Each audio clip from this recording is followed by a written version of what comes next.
अस्सलाम वालेकुम दोस्तों, कचहरी पॉडकास्ट जे हिकु नए एपिसोड सां गॾु हाज़िर आहियूं। असां सां गॾु आहे वाजिद एडमबरा मां ऐं राकेश शिकागो मां Chicago bull the bull of Chicago Rakesh ऐं ओकाश आऊं लंडन मां। ऐं जेको सो अॼु जो असांजो टॉपिक आहे उहो आहे management consulting, the career of management consulting. ठीकु आहे, त उन टॉपिक ते ॻाल्हाइण लाइ असां वटि ॿ क़िस्म जा माण्हू आहिनि असांजे ग्रुप में। हिकिड़ा अहिड़ा आहिनि जिन वटि सुवाल आहिनि ऐं हिकिड़ा अहिड़ा आहिनि जिन वटि जवाब आहिनि। ख़ैर, त आई थिंक वाजिद जो करियर रहियो आहे इन एरिया में ऐं ही understands this area quite well. त पोइ राकेश ई असां सोचियो त हाणे उन ते हमिलो कयूं हिकिड़ो सुवालनि जो, ऐं उन सुवालनि खे रिकॉर्ड बि कयूं ऐं पोइ हुनखे वरी माण्हुनि में विरायूं सही। त हाणे मतलब इन हमलो उन शिकागो बुल ते कर मूं ग़रीब स्कॉटिश जे पोयां छो पिया आहियो। असां हिते रिढूं पिया चाढ़ियूं, तव्हां वरी भाई स्कॉटलैंड जेका हमला रिपेल कया आहिनि उहे शायदि कंहिं बि कोन कया, जेके माना त रोम जॾहिं सुपर पावर हो दुनिया जो तॾहिं तव्हां उनखे मोड़ ॾेई आहे। वरी जॾहिं इंग्लैंड हमलो कयो त उनखे तव्हां मोड़ ॾेई आहे। त जेके सुपर पावर आहिनि उन्हनि खे तव्हां रिपेल कयो आहे, त actually that हाणे could को be an मसइलो कोन्हे। interesting topic between England and Scotland जी जेका डायनेमिक्स आहे न, जेका मूं ऑब्जर्व कई आहे, या I'm sure Okash तव्हांजो बि उन ते थॉट्स हूंदा। that could be something we can talk about later on. But anyways, let's come back to Sure. No, I think that's a good topic we can talk about. चलो, पोइ हाणे management consulting में असां हाणे कचहरी खे शुरू कयूं त बेसिकली पहिरीं आउं इहो सवाल करणु चाहींदुसि, हिकिड़ो सेल्फिश ऐं हिकिड़ो तमामु शेमलेस सवाल आहे। उहो इहो आहे मैनेजमेंट कंसल्टेंसी आहे छा? वाजिद, हाणे एक्सप्लेन कयो असांखे त बाबा मैनेजमेंट कंसल्टेंसी आहे छा? इहो ॾाढो ट्रिकी सवाल आहे, छो जो खोड़ माण्हू ऐं इहो कॉन्टेक्चुअल बि आहे। डिपेंड्स कि तव्हां आहियो किथे, and I genuinely mean it कि आहियो किथे मां तव्हां फिजिकली किथे लोकेटेड आहियो। वरी तव्हां जेकॾहिं मिसाल त ईस्ट ऐं वेस्ट वारी, व्हेन आई से east I am only talking about Pakistan, India, Bangladesh, इहा रीजन। ठीकु आहे, फार ईस्ट जी ॻाल्हि कोन था कयूं, छो जो जापान में, साउथ कोरिया में, इन पासे ताइवान में इहा शइ काफ़ी आहे। वरी विच में अॻियां पोयां थी वञे, ऐं वरी जेको आहे न वेस्ट में काफ़ी प्रीडोमिनेंट आहे industry. So if U talk about management consulting industry या बिजनेसिस या ऑर्गेनाइजेशंस, उहे आहिनि। वरी तव्हां इन सोसाइटी में रहो बि था न, त जनरली तव्हांजो डिपेंड थो करे तव्हांजो कम जी नोयत छा आहे, ऐं तव्हां if U don't mind me saying कहिड़े लेवल ते ऑपरेट था कयो। छो जो हर माण्हू खे ॻाल्हि नथी सम्झ में अचे त यार हीअ आहे छा, हीअ हमरा असीं बि उहो ई पिया कयूं जेको हीअ हमरा था कनि। त वाई आर दे कंसीडर्ड और कॉल्ड मैनेजमेंट कंसल्टिंग, थोरो फैंसी वर्ड आहे। सो that's basically the first thing, तव्हां किथां पिया अचो, तव्हांजो पर्सपेक्टिव छा आहे, उहा पहिरीं शइ आहे इम्पोर्टेंट। माना कल्चर ऐं तव्हांजी सेटिंग कहिड़ी आहे उहा डिफाइन करे थी त मैनेजमेंट कंसल्टेंसी रियली छा आहे। माना इहो हिकिड़ो मां को चवां त इट वुड लाइक डिपेंड, छो जो हाणे जीअं मिसाल ते हाणे मां यूरोप में आहियूं, पाण यूके में तव्हां ॾिसंदा मैनेजमेंट कंसल्टिंग जेकॾहिं तव्हां स्टूडेंट आहियो न, ख़ासि करे तव्हां हायर एजुकेशन में या गोइंग टुवर्ड्स यूनिवर्सिटी, ख़ासि करे जेकी हितां जी जीअं अनफॉर्चुनेट आहे पर ब्रिटिश सोसाइटी में क्लास सिस्टम तमामु प्रीडोमिनेंट आहे। त हिन में जेके हाई क्लास जा माण्हुनि जा ॿार आहिनि न, उन्हनि में ॾाढी इहा डिटर्मिनेशन आहे त बाबा मां जेको आहे सो मैनेजमेंट कंसल्टिंग थींदुमि। ठीकु आहे, या वरी जेके ॾाढा डिटरमाइंड माण्हू आहिनि फाइनेंशियल रीज़न्स जे करे, ॿियनि रीज़न्स जे करे, they are very much into it. छो जो जेको करियर आहे पाण हुन ते ॿुधाईंदासीं आहे छा, वॉट डज़ इट इंटेल, पर very good financial prospects basically तव्हांजी पघार जे हिसाब सां, तव्हांजी ग्रोथ जे हिसाब सां। when you retire, the average people who have been in the firm, like कंहिं बि मैनेजमेंट कंसल्टिंग कंपनी में, basically they retire as millionaires। ठीकु आहे, मेजॉरिटी। ऐं इहो ॾाढो हिकिड़ो अजीब फैक्ट आहे, नो माण्हू ॾाढो पब्लिकली हिन ते कोन ॻाल्हाईंदा हूंदा। सो माना तव्हांजे लाइ ॾाढो सुठो आहे। ॿियो वरी हिकिड़ी ॿी शइ ज़बरदस्त इहा आहे त जॾहिं तव्हां हिन, ऐं पाण हिन ते ॻाल्हाईंदासीं होपफुली, तव्हां हिन जो हिसो रहिया आहियो at the beginning in your career, ऐं पोइ तव्हां डिवेट कयो था, इंडस्ट्री वञो था। And I think I should explain at some point the difference between management consulting and industry. और पोइ तव्हांजा प्रोस्पेक्ट्स ॾाढा ज़बरदस्त आहिनि. सो फर्स्ट फैक्ट इहो आहे, पर्सपेक्टिव मैटर करे थो, तव्हां किथे आहियो, तव्हांखे केतिरी हिनजी ॼाण आहे. ॿियो वरी माण्हू हुनखे ॾिसनि था ॾाढो हिकिड़ो माना एज अ पॉज़िटिव थिंग. सो इहो आहे बेसिक.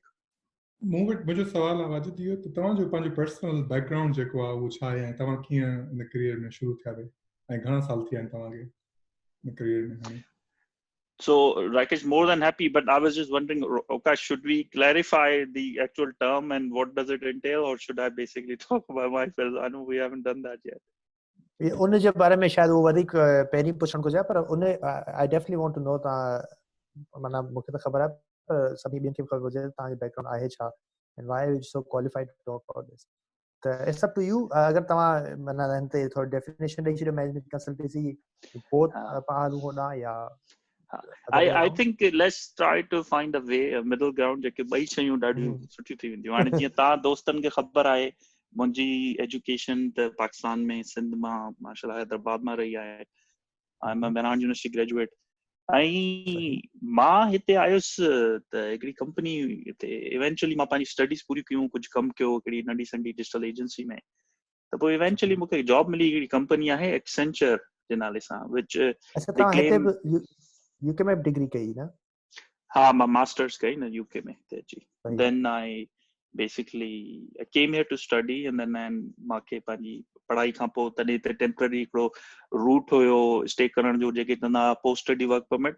हाणे उहो वरी खुली वियो आहे. सो जेकॾहिं तव्हां हिते अचो था पढ़ाई करण, तव्हांखे 2 सालनि जो कम जी हिकिड़ी डेडिकेटेड वीज़ा मिले थी, जंहिंसां तव्हां किथे बि जॉब करे था सघो शुरू जा 2 साल. पोइ वरी तव्हांखे कंपनी स्पॉन्सर कंदी ऐं ॿियूं शयूं.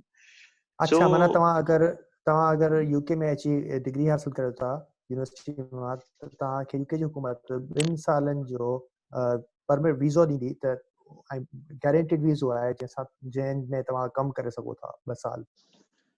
बिल्कुलु. सो जीअं हाणे पंहिंजा दोस्त सॼी दुनिया में माशाल्लाह वेठा आहिनि, ऑस्ट्रेलिया में, न्यूज़ीलैंड में, राकेश वाश अमेरिका में वेठो आहे. हर कंट्री जी पंहिंजी रिक्वायरमेंट आहे या पंहिंजा प्रोसेसिस आहिनि. यूके में इहो हुयो जो until 2011 probably was the last year जॾहिं हिननि पोस्ट स्टडी वर्क परमिट जेके मां PSW बि चवंदा आहियूं या ॾिनी हुई, उहे हिननि यको बंदि करे छॾी. हाणे हुन जा वरी ॿिया रीज़न्स आहिनि, थोरो पाण डिविएट पिया कयूं टॉपिक मां, पर वेरी क्विकली इकोनॉमी जा मसला हुआ, पॉलिटिकल मसला हुआ, उनजे करे हिननि बंदि कयो.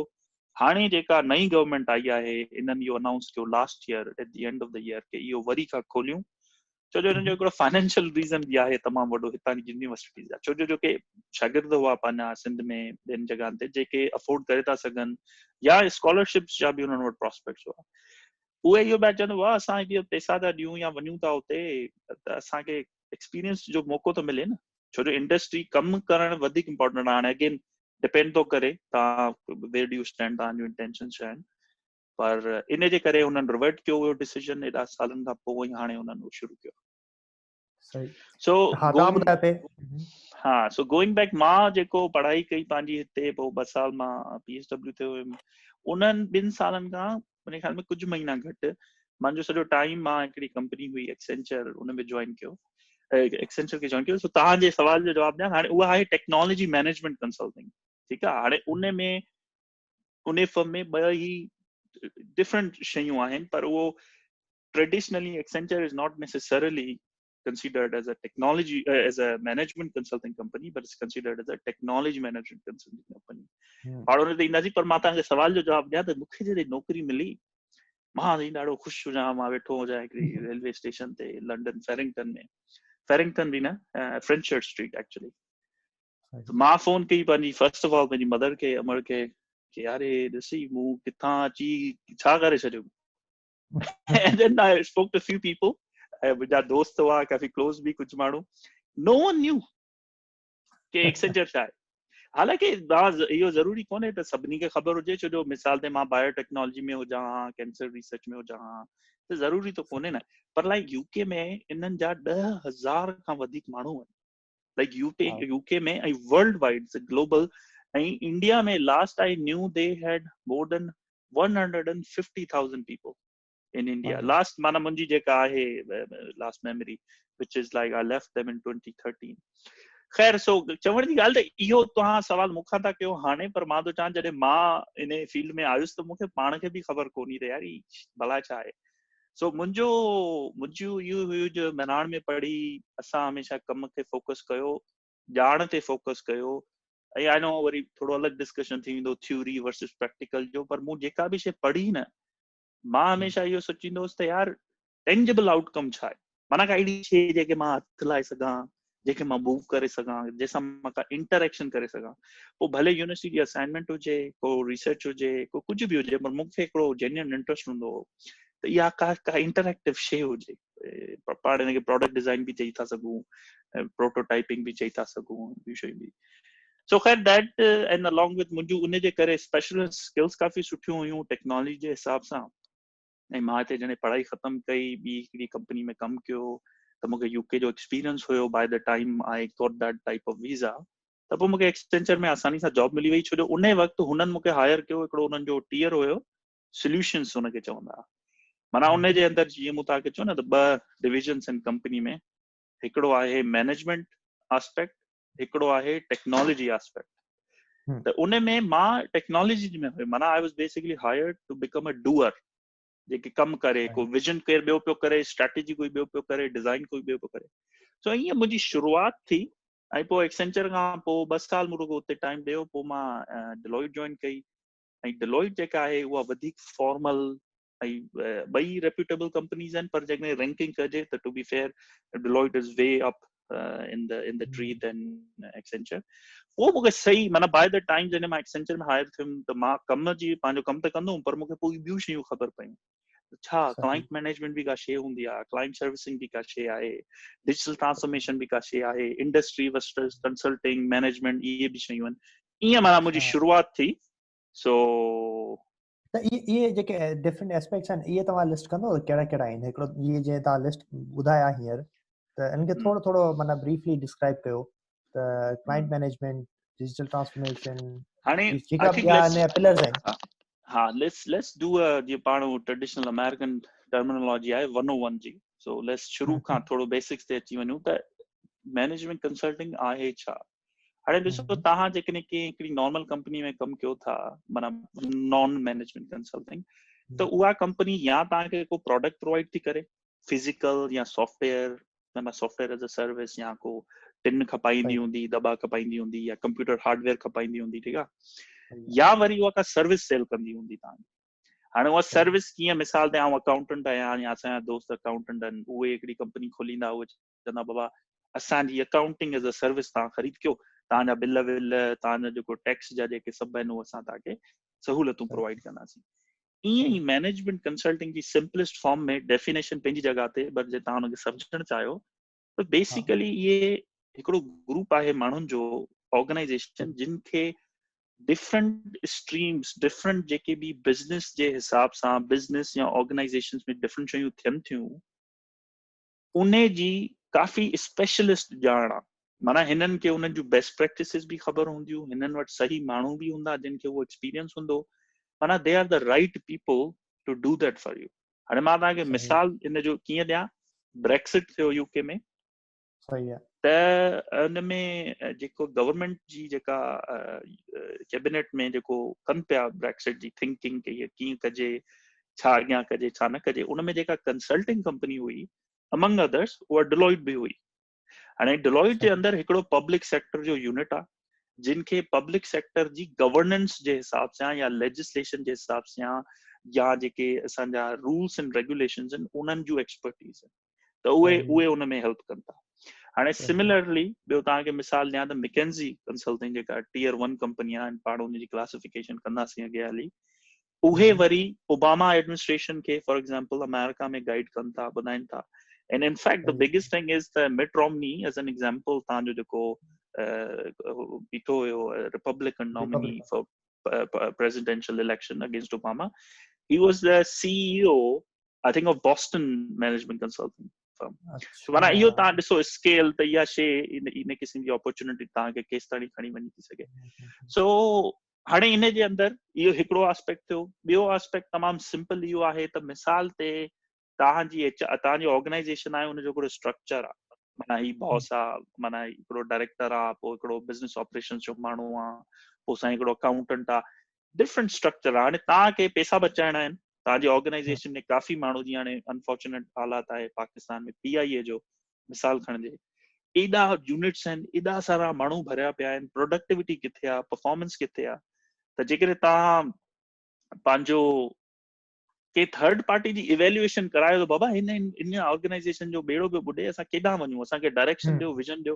हाणे या तव्हांजा ऑप्शन्स आहिनि, मिसाल ते तव्हां आहियो, I don't know official term छा आहे PIA जे हेड जी, प्रेसिडेंट आहे या जेको बि हुनजो, हाणे उहो बंदो या त उहो इन हाउस कराए जेका रिपोर्ट आहे अंडरस्टैंडिंग, या थर्ड पार्टी खां कराए।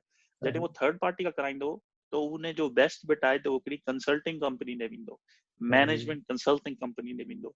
हाणे उन कंपनी में वेंदो त उहा कंपनी उन्हनि खे सॼी ऑर्गेनाइजेशन खे सम्झंदी, ऐं उहे माण्हू आणींदी जंहिंखे उन इंडस्ट्री जो एक्सपीरियंस आहे, which is airline industry in this example. पोइ उहे इवेल्युएट कंदा त बाबा ऑर्गेनाइजेशन कीअं आहे, किथे असांजी परफॉर्मेंस इंडेक्स कहिड़ी आहे, KPIs कहिड़ियूं आहिनि, कहिड़ा माण्हू किथे रखजनि, कहिड़ा न रखजनि, सैलरी ब्रैकेट्स छा आहिनि, पाकिस्तान जी इकोनॉमी छा आहे, कॉम्पिटेटिव एज कीअं ॾिजे। This is all that a consulting company can do it for you. So इन जा मिसाल फाइनेंशियल सर्विसेज में आहिनि। तव्हां जेकॾहिं बैंक आहियो, as a bank, future of banking हर ॾींहुं पियो चेंज थिए। हाणे पाण वटि ॾिसो, जीअं फोन में नयूं नयूं एप्लीकेशन्स अचनि थियूं, मॉन्ज़ो आहे, चैलेंजर बैंक्स आहिनि, हिनखे पाण चवंदा आहियूं। उन्हनि जी टेक्नोलॉजी एॾी चेंज थी थींदी वञे, जो पहिरियां पाण खे हफ़्तो लॻंदो हो चेक खे टॉप अप करण में, फॉर एग्जाम्पल, हाणे it takes minutes as an example. So in each manner different, and let's see. I hope that basically sets the scene and explains what do we mean by it. तो इन में ॿियूं कहिड़ी क़िस्म जूं companies exist कंदियूं आहिनि? तव्हां कुझु नाला खयां ऑलरेडी, पर हाउ आर दे कैटेगराइज, उन जी कैटेगराइजेशन क्राइटेरिया छा आहे मैनेजमेंट कंसल्टिंग जी स्पेस में? So ॾिसो, जेके हूअं इन जेनेरिक कंपनीज त खोड़ आहिनि, पर दुनिया में रेप्यूटेबल जेके कंपनीज आहिनि उहे ॿिनि टीयर्स में अचनि थियूं बेसिकली। हिकिड़ियूं चवंदा आहियूं असां टीयर 1, हाणे उहा tier 1 is McKinsey, Boston, so McKinsey consulting, Boston consulting, ऐं third one I can't remember, Ernst & Young, no, EY is second tier. So second tier में पोइ वरी अची थी वञे तव्हांजी डिलॉइट अची थी वञे, EY अची थी वञे, या KPMG अची थी वञे। सो ईअं माना बाक़ी जेके बि कंपनीज आहिनि न, उहे थर्ड टीयर में आहिनि, ठीकु आहे। त माना हिननि जो ब्रांड एॾो वॾो आहे। या हाणे तव्हां वरी हिकिड़ी ॿी कॉन्टेक्स्ट वेरी क्विकली तव्हांखे चवां, खोड़ माण्हुनि, अॼुकल्ह त माण्हुनि खे कोन्हे ख़बर, Arthur Andersen was a big giant back in the days. पोइ I think at some point let 90s में काफ़ी कुझु क्राइसिस खां पोइ उहा डिसमेंटल थी वई। पोइ उन मां खोड़ ॿियूं शयूं निकिरी आयूं, जीअं एक्सेंचर बि उन मां निकिती। सो ईअं पंहिंजो, पर मेनली इहे कंपनीज, माना हाणे जेकॾहिं तव्हांखे प्रीमियम खपे त you will go to tier 1, and when you are talking tier 1 you are talking millions. Like तव्हांजो जेको उन्हनि जो चार्ज रेट आहे न, जेके उहे सर्विसिस प्रोवाइड कंदा, उहो जहिड़ी तहिड़ी कंपनी नथी अफोर्ड करे सघे। पर पोइ टीयर 2 जेके आहिनि उहे अक्सर बिज़नेसिस, ऐं वरी मां जॾहिं चवां थो अक्सर, माना तव्हां मिसाल ते तव्हांजा 3-4 शॉप्स आहिनि, तव्हांजो रेवेन्यू आई डोंट नो हज़ारनि में आहे, 250,000 या 300,000, that you can't even go near to even tier 2 companies. छो जो उहे एॾियूं स्पेशलिस्ट स्किल्स आहिनि, इन ई करे उहे पैसा बि ज़्यादा था वठनि। वरी पोइ उहे जेके माण्हू उन्हनि जे लाइ कमु कनि था, उन्हनि जूं पगारूं बि कुझु बहितर आहिनि, उन्हनि जूं सहूलियतूं बि बहितर आहिनि। ऐं travel is a big thing in this industry, छो जो तव्हांजा क्लाइंट किथे बि थी था सघनि। पोइ तव्हां वरी ट्रेवल कयो था त वरी ट्रेवल बि तव्हांखे 5 स्टार मिले थो, फर्स्ट क्लास तव्हांखे, बिज़नेस क्लास तव्हांखे, जहाज़ में, होटलनि में तव्हांखे सहूलियतूं मिले थियूं। इन करे ॾाढी अट्रैक्टफुल प्रोपोज़िशन आहे खोड़ सारे माण्हुनि जे लाइ। सही, ऐं टिपिकल करियर पाथ हिन जो वाज छा हूंदो आहे? माना मिनिमम तव्हांजी डिग्री वग़ैरह तव्हांखे कहिड़ी खपंदी आहे इन्हनि करियर्स में इन थियण जे लाइ? यार एक्चुअली इहो जेको डिग्री वारी शइ आहे न, इहा हींअर ॾाढी चेंज पई थिए। राकेश, तव्हां पाण बि ॾिठो हूंदो, पर जेको ट्रेडिशनल आहे, जेकॾहिं तव्हां, ॿ आहिनि मेनली शयूं हिन में दाख़िल थियण जूं। हिकिड़ो आहे थ्रू ग्रेजुएट स्कीम रूट, त जीअं पढ़ाई ख़तमु कई आहे तव्हां एज़ अ ग्रेजुएट जॉइन था कयो। ॿियो आहे एक्सपीरियंस्ड हायर रूट। हाणे जीअं मूं जहिड़ो माण्हू आहे who came from an outside, you know, जेके एॾी कल्चरल अपब्रिंगिंग ब्रिटिश कोन हुई, छो जो तव्हां you have to be very good, छो जो you are put in front of clients who can be of any type and they have very very high expectations. छो जो हू पैसा था ॾियनि एतिरा ज़्यादा, हू कोन चवंदा यार अच्छा तूं को कुझु सॉफ्टवेयर इंजीनियर कोन ट्रीट कंदा तव्हांखे, हू चवंदा हीअ हमरा मुंहिंजो कमु बि कंदो, मूंखे मसला बि हल करे ॾींदो ऐं मूंखे सही सोल्यूशन ॾींदो, त एक्सपेक्टेशन काफ़ी हाई आहे. सो इन करे बेस्ट बिट आहे तव्हांजे लाइ, तव्हां जेकॾहिं ग्रेजुएट प्रोग्राम मां वञो, उन्हनि जूं स्टैंडर्ड आहे. हाणे यूके में जेसी मूंखे ॼाण आहे त 2-1 डिग्री जो हिकिड़ो कॉन्सेप्ट आहे, I think may be Akash you know better, bachelors degree में त like it's considered like probably 75 above और 80 अबव शायदि आहे टोटल तव्हांजी, माना तव्हां सुठो पढ़ियो हुजे, उहा हिकिड़ी हुननि जी मिनिमम रिक्वायरमेंट आहे. ॿियो वरी हू ॾिसंदा ॿिया आस्पेक्ट्स, त बाबा तव्हांजी एक्टिविटीज़ कीअं रहियूं आहिनि, तव्हां एक्टिव रहिया आहियो, तव्हां टॉकेटिव आहियो, तव्हां पंहिंजा पॉइंट ऑफ व्यूज़ एक्सप्रेस करे सघो था या न क्लाइंट जे हिसाब सां, छो at the end of the day हर शइ आहे. सो हिकिड़ो इहो रूट आहे, ऐं को अहिड़ो कुझु कोन्हे, को अहिड़ो ख़ासि कोन्हे हिन में, पर प्रॉब्लम छा आहे जो कॉम्पिटिशन तमामु ज़्यादा आहे. जीअं पाण वटि सिंध में PCS जूं CSS जूं अक्सर वेचारा माण्हू एग्ज़ाम बि ॾींदा आहिनि, पास बि कंदा आहिनि, पर just because there were so many other पीपल त हू हुन में ब्रैकेट में कोन आया. सो इन इहो ग्रेजुएट स्कीम में आहे. हाणे एक्सपीरियंस्ड हायर जी रिलेट सवाल आहे बिफोर हा उहो त हिकिड़ो त ठीकु आहे डिग्रीज़ में बाबा तव्हांखे जीअं तव्हां ॿुधायो त छो त एॾो वाइड स्पेक्ट्रम थी कवर कनि पियूं कंपनीज़, त डिग्रीज़ त हिन में ॾाढी वैरायटी हूंदी, जेके माण्हू इन थींदा हूंदा न, के बिज़नेस स्ट्रीम्स मां ईंदा हूंदा, के अकाउंटिंग स्ट्रीम्स मां ईंदा हूंदा, के टेक्निकल स्ट्रीम्स मां ईंदा हूंदा न, इंजीनियरिंग जी मुख़्तलिफ़ स्ट्रीम. पर मां ॿियो हिकिड़ो सम्झणु चाहियां पियो in terms of technical skills versus non technical skills, उनजो छा बैलेंस आहे? माना मूंखे लॻे थो जेको तव्हां हिन वक़्तु ताईं डिस्क्राइब कयो हुन में कम्युनिकेशन जो ॾाढो अहम रोल आहे. Communication skill it sounds like हुजणु खपे. उन खां अलावा ॿियूं कहिड़ियूं स्किल्स तव्हां ले डाउन कंदो जेको नओं को ॿुधण वारो माण्हू हुजे हुन लाइ? व्हाट वुड यू एम्फसाइज यार हिन शइ ते तव्हां अर्ली ऑन कमु करणु शुरू कयो if U want a job in this career, कहिड़ियूं स्किल्स तव्हां चवंदा? ॾिसो ॾाढो सुठो सवाल कयो आहे, which is making me think and give you some really insight actually. पहिरीं शइ मां तव्हांखे ॾाढी सरप्राइज़िंग ॿुधायां, जेको तव्हां पहिरीं शइ चई त टेक्नोलॉजी जा माण्हू हूंदा, अकाउंटिंग जा हूंदा. मां माण्हू ॾिठा आहिनि, they have a degree in history and they are a business analyst. They have a degree in Spanish language and they are software engineers. So हिन ऑर्गेनाइजेशन में माण्हू, इहो मां हूअं ई बिलीव कंदो आहियां त असां इहो थोरो असांजो माइंड सेट अहिड़ो आहे त मूंखे प्रोग्रामिंग मूं सिखी आहे त मूंखे प्रोग्रामर ई थियणो आहे, या मूं अकाउंटिंग कई आहे त मूंखे इहो हिते कोन्हे बैरियर. ऐं इहो मां ग्रेजुएट स्कीम जे हिसाब सां थो ॿुधायां पर्टिकुलरली, छो जो तव्हां ई छा कंदा आहिनि, छो जो मां रिक्रूटमेंट कंदो आहियां एक्सटेंसिव ग्रेजुएट ऐं एक्सपीरियंस्ड हायर्स जी, त असां माण्हू जी शनाख़्त कंदा आहियूं त ही माण्हू ट्रांसफॉर्म करे सघे थो पंहिंजे पाण खे.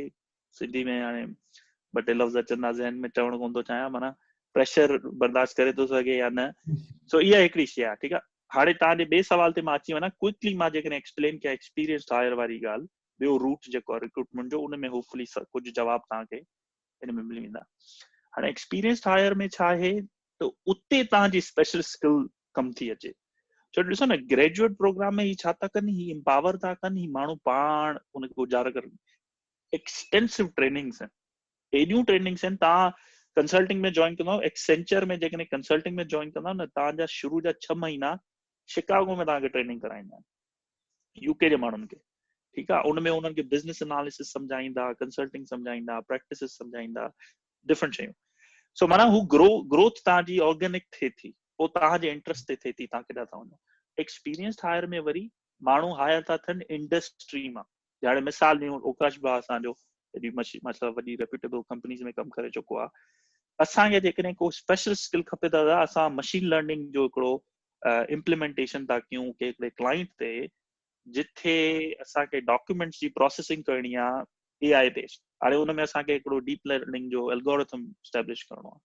ठीकु आहे, उनमें असांखे हिकिड़े स्पेशलिस्ट माण्हू जी ज़रूरत पवंदी, जंहिंखे उनजी डीप ॼाण हुजे, इन एल्गोरिथम खे डिज़ाइन कीअं कबो, इन मॉडल खे कीअं डिज़ाइन कबो ऐं हिनखे एग्जीक्यूट कीअं कबो. ठीकु आहे, हाणे इन में पोइ अची थी वञे स्पेशलिस्ट. हाणे मूं जहिड़ो माण्हू वरी थियो छा मूंसां, त मां एक्सपीरियंस हायर त हुयुसि, पर early on as a consultant मूं जॉइन कयो. सो असां वटि ग्रेड्स ये यूनिवर्सल आहिनि हर कंपनी में. एनालिस्ट, पोइ कंसल्टेंट, पोइ सीनियर कंसल्टेंट, पोइ मैनेजर, सीनियर मैनेजर, डायरेक्टर, पोइ पार्टनर. पार्टनर माना त कंपनी जो हिसो हुयो बेसिकली. जेकॾहिं कंपनी पैसो ठाहियो तव्हां पैसो ठाहियो. सो तव्हांजे सवाल जो जवाबु आहे त जेके स्पेशलिस्ट स्किल्स आहिनि उहो कोई बि डोमेन थी थो सघे. सो क्विकली तव्हां प्रोग्रामर आहियो, उनजी काफ़ी वॾी डिमांड आहे. वेन यू आर डूइंग प्रोग्रामिंग तव्हां हुनमें जेको आहे फ्रंट एंड आहियो, बैक एंड आहियो, डेवऑप्स आहियो, ठीकु आहे. तव्हां लॉयर आहियो, छो जो lawyer being the big thing. या वरी तव्हां हेल्थ केयर स्पेशलिस्ट आहियो.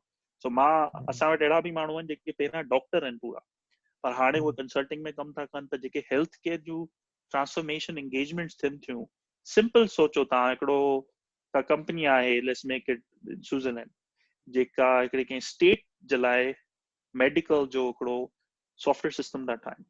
हाणे जेके उते रुगो तव्हांखे डेवलपर्स त न खपनि जेके उहो शइ ठाहिनि था. तव्हांखे SMEs खपनि, जेके पाण चवंदा आहियूं सब्जेक्ट मैटर एक्सपर्ट. त हुनमें डॉक्टर बि खपे जेको हुनखे यूज़ कंदो, जेके इहा ॼाण हूंदी. सो इन करे तव्हां होपफुली तव्हांखे इन डिस्कशन मां ॼाण मिले थी त यार इहो केॾो इम्पोर्टेंट एस्पेक्ट आहे. काई बि ऑर्गेनाइजेशन पाण इन हाउस एॾे वॾे चैलेंज खे एड्रेस नथी करे सघे. UPI वारो पंहिंजो जेको अर्लियर एग्जाम्पल हुयो, उहो वही हुन में वरी पॉलिटिकल एलिमेंट्स न सिर्फ़ु पाकिस्तान जहिड़े मुल्क में न, हिते बि अचनि था. त कल्चरल चेंज हिकिड़ी ऑर्गेनाइजेशन में आणणु ॾाढी ॾुखी आहे. So hope that answers your question. अच्छा, इन जो पाण वटि पाकिस्तान में पाण कोन ॿुधऊं इन फील्ड जे बारे में, उनजी छा वजह आहे? What do U think? That's an interesting question. ऐं इन में मुंहिंजो थोरो बायस्ड व्यू आहे. सो मां तव्हांखे उहो ई ॿुधाईंदुसि जेको मुंहिंजो पंहिंजो आहे. असांजो अॼु बि जेका दुनिया जे तरीक़े सां ऑपरेट थिए थी न, मुंहिंजे ख़्याल में मुंहिंजो जेको व्यू आहे उहो 3 कैटेगरीज़ में आहे. विजनरीज़ केरु आहिनि, ठीकु आहे, तव्हांजी वर्ल्ड में इनविजन केरु थो करे, केरु थो चए त यार हिते पहुचणो आहे, हेॾो वॾो सोचणो आहे, हिते पहुचणो आहे. ॿिया आहिनि त उन विजन खे ट्रांसफॉर्म केरु था कनि. माना अच्छा हीअ एॾो ज़बरदस्त शइ आहे यार, इनखे अचीव कीअं कजे ऐं मोस्ट इफेक्टिव पॉज़िटिव वे में कीअं इम्प्लीमेंट कजे. टियां वारी माण्हू आहिनि, उहे आहिनि रेप्लिकेटर्स चओ हुनखे, या मे बी बहितर को वर्ड हूंदो त ॾिसी करे अच्छा हिन इहो कयो, अच्छा हले थो, सही हले थो न भाई, चल तो रहा है न, उहो वारो सिस्टम पोइ उनखे खणी पोइ इम्प्लीमेंट था कनि. हाणे तव्हां जेको मुंहिंजो पर्सपेक्टिव आहे, मां जेको ॾिठो आहे इनोवेशन में, चाहे बिज़नेस ट्रांसफॉर्मेशन हुजे, इंडस्ट्री हुजे, अमेरिका इन में लीड थो करे. हाणे मां नथो चाहियां सभिनी खे जनरलाइज़ नथो करणु चाहियां, छो जो कैंसर रिसर्च आहे, मेडिकल साइंसिस आहे, बायोटेक्नोलॉजी आहे, फाइनेंशियल सर्विसिस, ब्यूटी शयूं आहिनि. पोइ यूरोपियंस आहिनि, ऐं पोइ असां आहियूं थर्ड कैटेगरी. मूंखे जेका मां पाकिस्तान में कराची में बि कमु कयो काफ़ी रेप्यूटेबल कंपनीज़ में, विदाउट नेसेसरली नेमिंग देम, मूं ॾिठो त हू विजनरी कोन्हनि. खणी हू बि कोन हूंदा, 3 कैटेगरी बि न हूंदा, पर सो ॻाल्हि छा आहे, ही जेको कमु आहे न, जेको नोयत आहे कम जी, ऐं जेतिरो स्केल आहे पैसे जो इन्वॉल्व ऐं ट्रांसफॉर्मेशन जो इन्वॉल्व, उन लेवल जी ट्रांसफॉर्मेशन असां वटि थिए ई कोन थी अक्सर. हाणे इन जो इहो मतिलबु कोन्हे त सफ़ाई नथी थिए, ठीकु आहे, थींदी हूंदी पर नंढड़े स्केल ते थी थिए. हाणे तव्हां सोचो स्टेट बैंक ऑफ पाकिस्तान आहे, ऐं ॿियो ख़बर अथव वॾो प्रॉब्लम इहो आहे, असांजे मुल्क में आदत आहे माण्हुनि खे ऑफ द शेल्फ शयुनि खे ख़रीद करण जी. माना ठहियल ठुकियल दुकान में जेके हिकिड़ी शेल्फ में पाण चवंदा आहियूं, वञी खणी अच. हाणे स्टेट बैंक हूंदी, को हुनखे फाइनेंशियल सर्विसिस जे लाइ को मॉड्यूल खपे त बाबा असां एसेट्स खे कीअं मैनेज कयूं, वेंडर मैनेजमेंट थींदी साईं, प्रोडक्ट प्रोक्योरमेंट थींदी साईं, हुनमें पोइ खाता बि लॻंदा, पोइ माइक्रोसॉफ्ट वारा हुननि खे इजिप्ट बि मोकिलींदा. अनफॉर्चुनेटली इहा असांजी थिंकिंग आहे. सो तव्हांजे सवाल जो माज़रत जवाबु थोरो लेंदी आहे, and I can even talk more. So the thing is, असांखे उते आदत आहे ठहियल ठुकियल शइ वठण जो, न असां इनविजन था कयूं, न असां ते उनखे को वरी. पर again you know there might be companies जेके सुठो कमु कंदियूं हुजनि. इन करे मूं जहिड़ो माण्हू जे कराची में हैदराबाद मां पढ़ी कराची वियो, सुठी कंपनी जे लाइ कमु कयो, मूंखे ख़बर बि कोन्हे त मैनेजमेंट कंसल्टिंग आहे शइ आहे हिते अचण खां पहिरियों. जेकॾहिं तव्हां पंहिंजे 15 साल अॻु वारे सेल्फ खे सलाह ॾियणी हुजे, तव्हांखे ॿ टे सलाह वारियूं ॻाल्हियूं ॾियणी हुजनि, त तव्हां छा चवंदा हुए? त वट तव्हां पोइ ते ॾिसो त वट हेल्प यू, जेकॾहिं पाण रैप अप करण जी तरफ़ हलूं हिन कॉन्वर्सेशन खे, what were the things that helped you out a lot?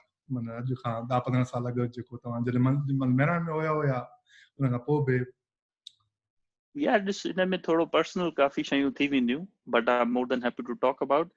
हिकिड़ो त तव्हांजी हिकिड़ी हूंदी आहे न क्रेडिबिलिटी हूंदी आहे हिकिड़ी इंसान जी जेका ॿियनि जे लाइ हूंदी आहे। ये पाण चवंदा आहियूं फलाणो माण्हू यार ॾाढो सक्सेसफुल आहे। हाणे उहो सक्सेस जेको आहे न उहो सब्जेक्टिव आहे। हिकिड़ो माण्हू ॿाहिरि रहे थो, पैसो पियो कमाए, सभु कुझु कराए थो, पर हुनजी अमड़ पाकिस्तान में वेठी आहे।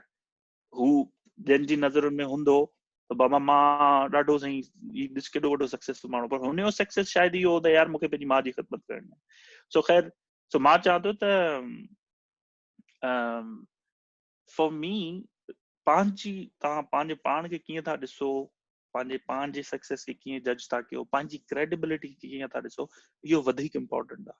सो मुंहिंजे ख़्याल में one thing that got me here was determination to do the best. And मां नथो चवां क्लेम कोन थो कयां त मां सुपरस्टार आहियां। I was like below average in so many things at the beginning. पर ड्राइव टू सक्सीड हमेशा रही, स्लो हुई, किथे ग़लतियूं कयूंसीं, पर उहा ड्राइव घटि कोन थी। सो उन जे करे नंढियूं नंढियूं शयूं, अॼु मां वेही प्रेज़ेंटेशन्स ठाहींदो आहियां, मां दोस्त माण्हू आहियो ऐं ॿुधण वारा बि ॿुधनि भला, कॾहिं कॾहिं मीटिंग्स में वेही मूंखे हैरत थींदी आहे यार ही किथे अची वियो आहियां। ठीकु आहे वॾे स्केल जी जेका बि शइ हूंदी आहे। So I think first thing is तव्हांजी पंहिंजी सेल्फ एम्पावर्ड तव्हां केतिरो कयो आहे पंहिंजे पाण खे, तव्हां चैलेंज पंहिंजे पाण खे केतिरे चैलेंज में विढ़ंदो आहे, इहो हिकिड़ो तव्हांजो हिकिड़ो विजन आहे। ठीकु आहे, पोइ वरी अचे थी एक्चुअली स्पेशल स्किल्स जी ॻाल्हि, त तव्हां वटि स्किल्स आहिनि या न। सो मूं उहो ई चयो त बेसिकली तव्हां मुंहिंजो रस्तो इन में इहो हुयो त मूं वटि स्किल्स हुयूं हिकिड़ियूं स्पेशलिस्ट टेक्नोलॉजी जूं, ऐं उहो एक्सेंचर में मां वियुमि, मां उहे यूज़ कयूं, उहो मुंहिंजा दरवाज़ा खोलिया, मूंखे ॿियूं शयूं मिलियूं। हाणे ॿिया माण्हुनि जूं ॿियूं हूंदियूं, सो मुंहिंजे लाइ my skills basically was the biggest thing. ऐं पर पोइ बिकॉज़ मुंहिंजो फोकस स्किल्स ते हुयो त मुंहिंजूं ॿियनि एरियाज़ में मूंखे ॾाढी महिनत करणी पई, लाइक पीपल मैनेजमेंट एस्पेक्ट्स जेके आहिनि, या इवन क्लाइंट सर्विसिंग में, त यू नो कॉन्फ्लिक्ट मैनेजमेंट में फॉर एग्जांपल, या स्टेक होल्डर मैनेजमेंट में। सो ये डिफरेंट शयूं बेसिकली आहिनि। So that's basically how I see. Ukash, you wanted to know quickly the different roles and all. I don't know if you want to discuss it briefly before we close this. I don't know. Rakesh छा ख़्याल आहे? Normally त हिन time ते पंहिंजी कचहरी बंदि कंदा आहियूं। मूंखे ॾाढो इंट्रेस्टिंग लॻे पियो। ऐं हिकिड़ो ॿिया बि सवाल आहिनि। हिकिड़ो त डिफरेंट रोल्स आहिनि, ॿियो आहे त डिजिटल ट्रांसफॉर्मेशन ते मूंखे थोरो सम्झणो पोइ हाणे या त पाण कंटिन्यू कयूं या हाणे ब्रेक कयूं, ॿिनि हिसनि में छा ख़्याल आहे? पाण आई थिंक हिन खे एपिसोड खे हिते कंक्लूड कयूं। आई थिंक वो हिकिड़ो इंट्रोडक्शन पाण खे मिली वियो फील्ड जो, पोइ जेके स्पेसिफिक एरियाज़ आहिनि विल डिग इन डीपर अलॻि टॉपिक में वरी कंहिं वक़्तु। हाँ, छो जो आई थिंक डिजिटल ट्रांसफॉर्मेशन ते एक्चुअली ॻाल्हि अचे थी त इहा केरु हुई, हिकिड़ो इमरान खान इनिशिएटिव कयो आहे न पाकिस्तान में। आई can't remember the name of lady हू वर्क फॉर गूगल, ऐं हुन विजन कढी आई आहे, नालो नथो यादि अचे। So I think that would be maybe better, ऐं थोरा ॿिया दोस्त बि हूंदा त वधीक ॻाल्हि सुठी थींदी, त उन हिसाब सां इहो कीअं। पर मां माना मुंहिंजे हिसाब सां कंक्लूडिंग रिमार्क्स मुंहिंजा इहा हूंदा त जेके इहा हिकिड़ी अहिड़ी फील्ड आहे जंहिंमें तव्हां वाकई में रियल वैल्यू था आणे सघो। यू नो माना तव्हां जेकॾहिं पब्लिक सेक्टर में हाणे ॾिस न, हींअर NHS जी कोविड जी ऐप मुंहिंजी ऑर्गेनाइजेशन पई ठाहे। ठीकु आहे, अच्छा। NHS by the way National Health Service आहे यूके जी, जेका गवर्नमेंट इदारो आहे ऐं हिते हेल्थ डिपार्टमेंट। तो माना जेको इम्पैक्ट तव्हां आणे था सघो न, उहो ॿियो मिसाल तव्हांखे ॿुधायां, बायोमेट्रिक्स जेके यूके में तव्हांखे रेजिडेंसी कार्ड मिलंदा आहिनि, ठीकु आहे, हिते उहे असांजी मुंहिंजी फर्म जेके ॾिस, ईअं मां इहो कोन थो चवां त हीअ केॾी वॾी ॻाल्हि आहे कंपनी आई। चवण जी ॻाल्हि इहा आहे इम्पैक्ट तमामु वॾो आहे। तव्हां जेकॾहिं चैरिटेबल बि खोड़ शयूं आहिनि, तव्हां कुझु बि करणु चाहियो त काफ़ी कुझु आहे। त इहा अहिड़ी शइ आहे जेके सम्झणु खपे। पाकिस्तान में खोड़ कंपनीज़ आहिनि जेके इहो कनि थियूं, ऐं पर उन स्केल ते नथियूं कनि, पर होपफुली छो जो असांजा बिज़नेसिस वधंदा, इकोनॉमी स्केल थींदी, त इन्हनि शयुनि जी ज़रूरत पवंदी। So we'll be more than happy to talk about this next time. Very interesting. चलो, thanks for taking time out. ऐं मुंहिंजे ख़्याल में त ॾाढी यूज़फुल कचहरी थी। ऐं I would definitely want to ask जेके additional questions mention बि कया। त उहे ॾाढो मज़ो ईंदो आहे असांखे कचहरी में। चलो पोइ हिन पॉइंट ते कचहरी खे एंड कयूं अॼु जी पॉडकास्ट खे, छा ख़्याल आहे? सही आहे, thank you so much. Thanks a lot, Wajid. सही, Thank you. Okay. Thanks Wajid. Okay, खुदा हाफिज़।